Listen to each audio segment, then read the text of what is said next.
አባታችን አባ ሳውሮስ ማለት ነው በአርሲ ለተጨፈጨፉ ወገኖቻችን በግፍ ለተጨፈጨፉ ወንድሞቻችን የሐዘን መግለጫ እንዳወጡ ሰምተናልና እኔ ግን የሐዘን መግለጫ ሳይሆን የሚያስፈልገው ማለት ነው ለማንክ በጣም ውድ ጃኒስ ይታል አዶናይ በጣም ነው የምናመሰግነው። ዘማሪ ገብረ ዮሐንስ ምን እንዲያገኝ ነው? ቤት መኪና። ቤተክርስቲያኗ ግን የማረጋችንም እንዴ ቤት መኪና ለነዚህ ላገለግሏት በነፃ ላገለግሏት ዘማ እኔ ምልሽ አሁን በቤሩት እና በዱባይ በሳውዲ ቦምብ ስላለ እስቲ ምናልባት ንሳ መግባት አለ ጋር ተያይዞ ሶሻል ሚዲያ ላይ ያገኛችሁት ፎቶም ይሁን ቪዲዮ መልቀቅ ለማንክ በጣም ውድ ጃኒስ ይታል ጃኒ ስራ አምሮባል ቆንጆ ልክ እንደዚህ ኦ ማይ ጋድ Temporary vehicle parking 0.09 minutes charge 20 please pay. ሀበሻ በጣም የተመታ ፒፕል ነው። ቲክቶክ ላይ ወሬ ሲያጣ ያው በአካል ሲያገኙ ለማጣራት እኮ ነው ጃኒ ከአዶናይ ጋር ናት ወይስ አይደለም የሚለው ለማጣራት እኮ ነው። ቲክቶክ ላይ ዝም አዶናይ መልስ ስላልሰጠ ምናምን ሰው በቃ የወሬ ፍቅሩ ነው የሚያሳየው። እኔ ህዝቡ የወሬ ፍቅር ነው የሚያሳየው። በቃ ቲክቶክ ላይ ምንም ሊያገኝ አልቻለም። ሰው አንድ ላይ ይሁኑ አይሁንስ በቃ ግራ ገብቶታልና ያው አጋጣሚ መንገድ ላገኘችው ጃኒስ ብላ ጠየቀችና ሰላማችሁ ይብዛ ቤተሰብ። በጣም ስሜታዊ ሆኛለሁ ዛሬ። እኔ የምለው ኢትዮጵያውያን ግን ምን ነክቶን ነው? አርሲ ላይ በየጊዜው የሚጨፈጭፈው የኦርቶዶክስ ክርስቲያኖች ኦርቶዶክስን ምንም ኦርቶዶክስ ስለሆኑ ብቻ በየጊዜው እየተጨፈጨፈ እናንተ ግን አብዛኞቻችሁ ስለ አሜሪካና ስለ ኢራን ጉዳይ ያዙ ይልቀቁኝ ትላላችሁ።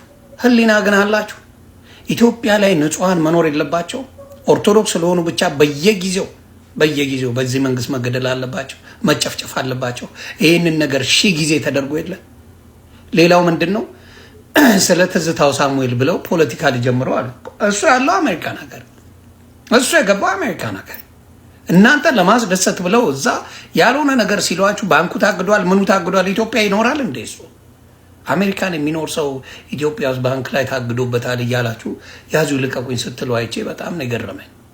አሁንም ኢትዮጵያዊ ከሆናችሁ ምንም ያላጠፉ ከምንም ጋር ባልተገናኘ ሁኔታ አርሲ ላይ በየጊዜው እየተጨፈጨፉ ለሚገደሉ የኦርቶዶክስ ምዕመናን ድምፅ ሆኑ። እኔ ሙስሊም ብትሆን ኦርቶዶክስ ብትሆን ፔኔኮስታል ብትሆን ወራቫ ኢትዮጵያ ላይ ምንም ሳታርግ በእምነት ተለይተ ተነጥለ የምትገደል ከሆነ ድምፅ ከመሆን ወደኋላ አልልም። ስለዚህ አሁንም በሚያሳዝን ሁኔታ አርሲ ላይ ለሚጨፈጨፉት መንግስት ዝም ያለበት ምክንያት ሊገባኝ አልቻለም። በጭራሽ ሊገባኝ አልቻለም። ቴክኒካሊ ማድረግ የፈለገው ምንድን ነው? ኦሮሚያ ላይ ኦርቶዶክስ የሚባል ሃይማኖት አንፈልግም ነው። ኦሮሚያ ላይ ሳይሆን ልንገር፣ ግብፅ ላይ አለ ኦርቶዶክስ። ኢትዮጵያ ላይ ብታጠፋው ግብፅ ላይ አለ። ግብፅ ላይ ብታጠፋው ገስዋት ራሽያ ላይ አለ።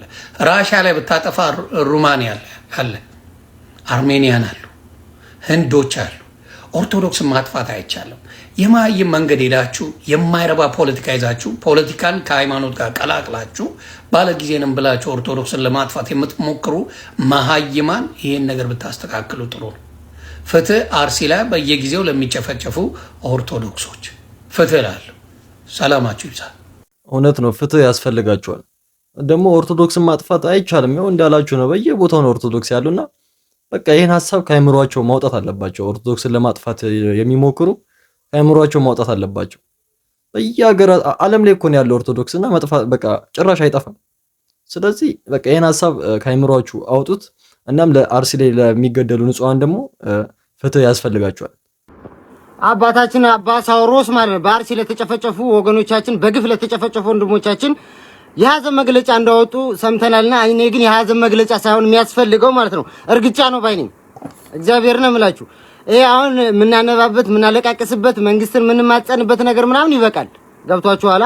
ካሁን በኋላ እኛም ትግስታችን አልቋል። ከዚህ በኋላ ያለውን ነገር በእርግጫ ነው እንጂ በሐዘን መግለጫ ምን ገልጸው ሐዘን የለንም ካሁን በኋላ ማለት ነው። ማን ወንድ ማን ሴት እንደሆነ ይታያል ከዚህ በኋላ ማለት ነው። አቅማችን ምን ያክል ድረስ እንደሆነ ማለት ነው። ለእያንዳንዷ ነገር ዋጋ ትከፍሉባታላችሁ። ይሄን ያደረጋችሁ ሰዎች ማለት ነው ዋጋ ትከፍሉባታላችሁ። እግዚአብሔርን ነው የምላችሁ። እውነቱን ነው። በቃ ፍትህ ብቻ ምንም አይሰራም። ወደ እርግጫው መግባት አለብን እያለ ነው። እውነቱን ነው፣ ወደ እርግጫ መግባት ነው። አዶናይ በጣም ነው የምናመሰግነው። ዘማሪ ገብረ ዮሐንስ ምን እንዲያገኝ ነው? ቤት መኪና። ቤተክርስቲያኗ ግን ይሄን ማድረግ አችልም እንዴ? ቤት መኪና ለነዚህ ላገለግሏት በነፃ ላገለግሏት ዘማሪዎች ይሄን ማድረግ አችልም እንዴ? ቤተክርስቲያናችን በቢሊየን ሀብት ያላት ቤተክርስቲያን ናት፣ ግን ጥቂቶች ነው የሚበሉት። አሁን እኮ አንድ ዘማሪ አንድ ጉባኤ ላይ ለመገኘት እኮ 300-400 ሺህ ብር የሚጠይቀው አንድ አሁን ሰባኪ ነኝ የሚል ሰዎች አሁን አንድ ጉባኤ ላይ ብጠራው 400-500 ሺህ ብር የሚጠይቀው አንድ ሰባኪ። ቤተክርስቲያኗ ያላት ሀብት ጥቂቶች የሚበሉት ስለሆነ ለዚህ ሰውዬ ለምንድን ነው ቤት መኪና መስጠት ያልቻላችሁት ነው የኢትዮጵያ ኦርቶዶክስ ቤተክርስቲያን። ይሄ እዛ የሚርመጠመጡት ምን ያህል ሀብት እንደሚያገኙ እናቀር አይደለም። ቤተክርስቲያን አገልጋይ ነኝ የሚሉ ሰዎች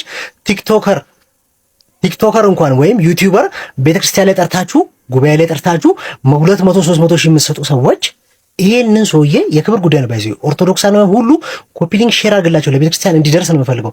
ሲኖዶስ ለዚህ ሰውዬ ለምንድን ነው የማሰጡት? ቤት መኪና ለምንድን ነው የማሰጡት? ቤት መኪና አይደለም ፎቅ መስጠት ትችላላችሁ እንጂ እናንተ በጣም በቢሊየን ሀብት ያላት ቤተክርስቲያን ውስጥ ነው ኦርቶዶክስ ቤተክርስቲያን። ግን ጥቂቶች እዛ ቤተክርስቲያን ውስጥ አካሄዱን የሚያውቁ ብልጣብልጦች የምትጠቀሙበት ክርስቲያን ናት። ከፍተኛ ሀብት ያላት ቤተክርስቲያን እንዴት ነው በነፃ ያገለገላት ሰው ዛሬ ወጥቶ የሚለምነው? አርቲስት አይደለም እኮ ይሄ እኮ ቤተክርስቲያኗን ሲያገለግል ነው፣ ሃይማኖቷን ሲያገለግል የነበረ ሰው ነው። እንዴት ነው ለሱ ቻሌንጅ የሚደረገው? ቤተክርስቲያኗ ቶሎ ብላችሁ ለዚህ ሰውዬ ቤቱንም መኪናውንም ብትሰጡ ነው እና አዶናይ በጣም ነው የምናመሰግነው። ግን ቤተክርስቲያኗ ማድረግ ትችላለች።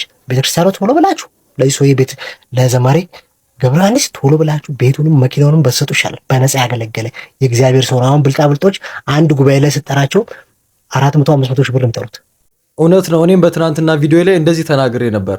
እንዴት እስከዛሬ ለዘማሪ ገብረ ዮሐንስ ገብረ ጻዲቅ እንዴት ቤተክርስቲያኗ ቤትና መኪና አልሰጠችውም ብዬ ነበር እና በጣም ገርሞኛል። እስከዛሬ እንዴት እንዳልሰጠችው ቤተክርስቲያኗ በጣም ገርሞኛል። መኪናው እንኳን ቢቀር ቤት ሊኖረው ይገባ ነበር እስከዛሬ። ብቻ ይገርማል። እናም ቻሌንጅ ደግሞ አዶናይ ጀምሮለታል። ሁላችሁም ቲክቶክ ላይ እየሄዳችሁ ስማይል ዴንታል የጥርስ ክሊኒክ አለ፣ እሱን እየሄዳችሁ ፎሎ አድርጉለት። በሁለት ቀን 1 ሚሊዮን መግባት አለበት። አሁን 600 ሺህ ምናምን ደርሷል እና እየሄዳችሁ ቲክቶክ ላይ ፎሎ በሉት።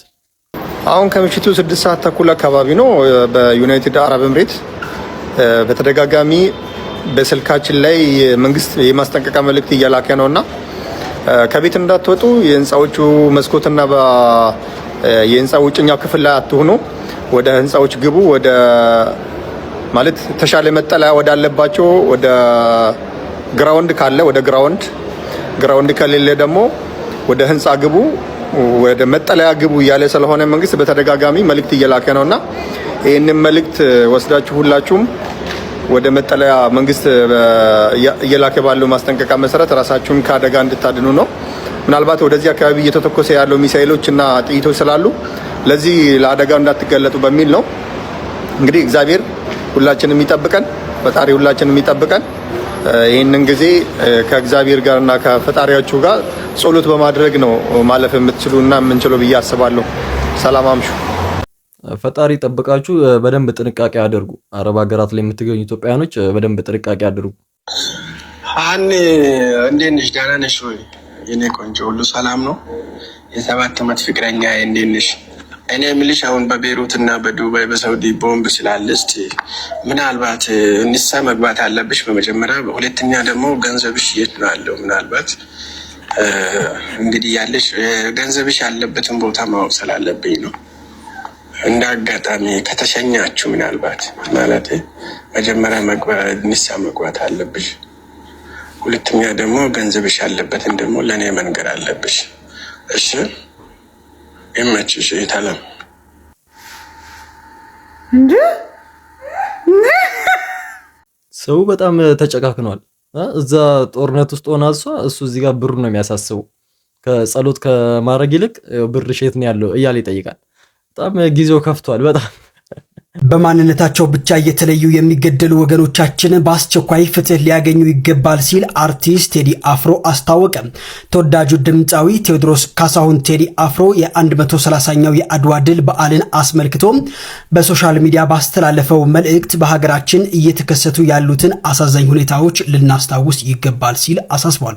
ቴዲ አፍሮ ባስተላለፈው መልእክት የአድዋን ድል በኩራት እያከበርን በአሁኑ ወቅት በፖለቲካዊ አለመረጋጋት ምክንያትም በግፍ እየተገደሉ እየተገደሉ አካላቸው እየጎደለና እንዲሁም ከቀያቸው እየተፈናቀሉ ያሉ ንጹሃን ወገኖቻችን ልናስብ ይገባል ሲል አስታውቋል። ፍትህ በግፍ እየሞቱ ላሉና ትኩረት ለተነፈጉ ንጹሃን ወገኖቻችን ያለው ድምፃዊው ፍቅር ሁሌም እንደሚያሸንፍ አስታውሷል።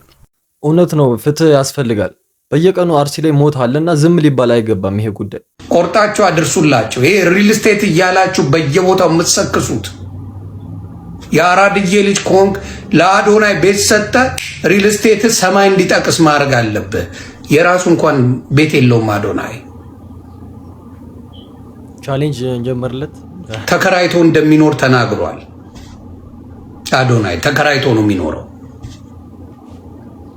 ሪል ስቴት የሆናችሁ በሙሉ አዶናይን የሆነ ቤት ገዝተ ቆንጆ ቤት ለሱ ሰጣችሁ ቢተዋወቅላችሁ የእናንተ ሽቀላ ጣራ የሚነካ ነው። ጣራ። ስለዚህ ለአዶናይ ቤቱን አንድ ሰጣችሁ ስፖንሰር ያድርግ። ይሄን እውነት ነው። በዛውም እኮ ፕሮሞሽን ነው። እሺ እንደምናችሁ። እኔ አቡነ መርካቶ በድጋሚ መጥቻለሁ። ሲናማት መርካቶ ገንዘብ መኪና መደቀን አሜን።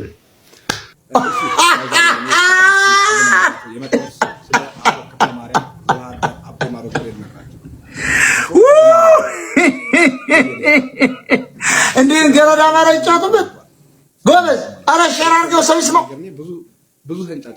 ሲጀመር ኦርቶዶክስ አይደለም፣ ሙድ እያዘ እኮ ነው። ጠምጥሞ ምናምን ኦርቶዶክስ ላይ እየቀለደ ነው እንጂ ኦርቶዶክስ አይደለም።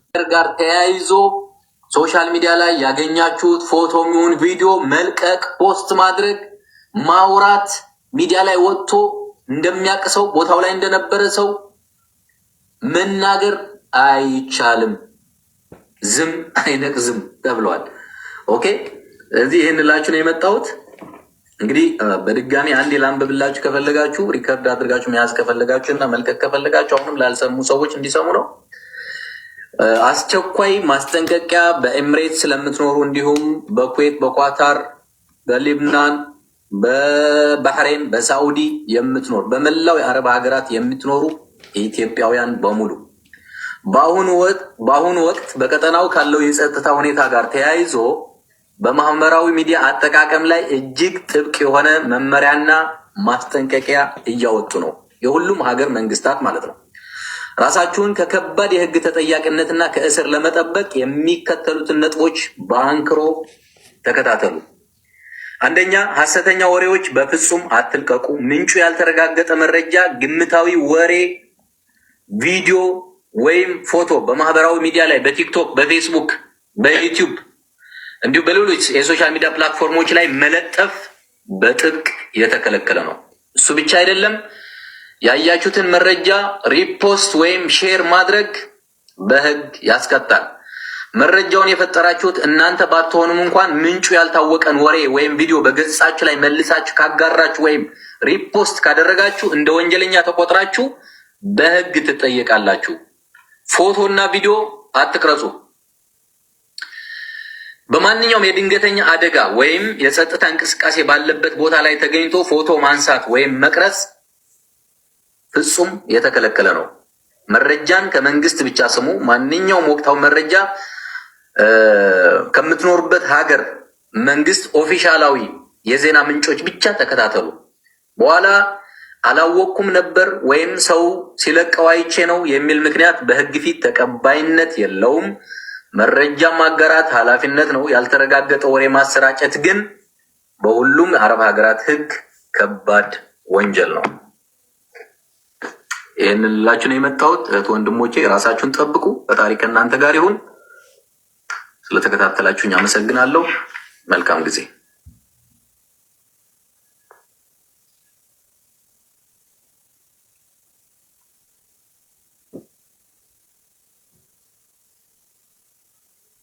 ያው እንደሰማችሁት ነው። አረብ ሀገራት ላይ የምትገኙ ኢትዮጵያኖች ጥንቃቄ አድርጉ።